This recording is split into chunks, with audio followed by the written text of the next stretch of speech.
அடுத்ததாக பார்க்கக்கூடிய ராசி சிம்ம ராசிக்காரர்கள். பிள்ளைகள் விஷயத்தில் பூத கண்ணாடி ஆராய்ச்சி வேண்டாம்.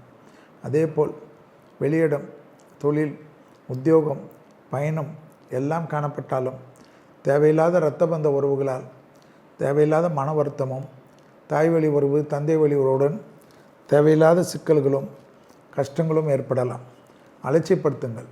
துணை அல்லது துணைவியார், உங்களுக்கு பிடித்தவர்கள், அவர்கள் இருக்கக்கூடிய உங்களுடைய பெற்றோரிடம் குறிப்பாக மனமிட்டு பேசுவது அனுகூலத்தை தரும். அதே சமயம் இரத்த பந்த உறவுகளுடன் அதீத கவனமாக இருக்க வேண்டும். அவர்களுடன் தர்க்கங்கள் எல்லாம் கூடாது.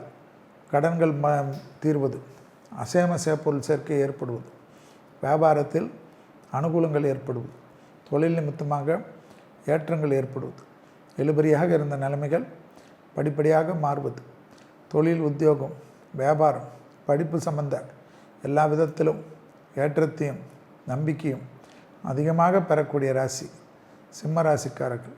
கண்டிப்பாக பதவி உயர்வு, அரசு துறை, அரசியல்வாதிகள் டக்குன்று எல்லாமே சாதகமாக வருவது அனுகூலமாக இருக்கும். விடுபட்ட குலதெய்வ வழிபாடு, தெய்வ வழிபாடுகளில் அதிகம் முக்கியத்துவம் கொடுப்பது யோக பலத்தை பெற்றுத்தரும். இழுபறியாக இருந்த நிலைமைகள் படிப்படியாக மாறுவது கண்கூடாக பார்க்கலாம்.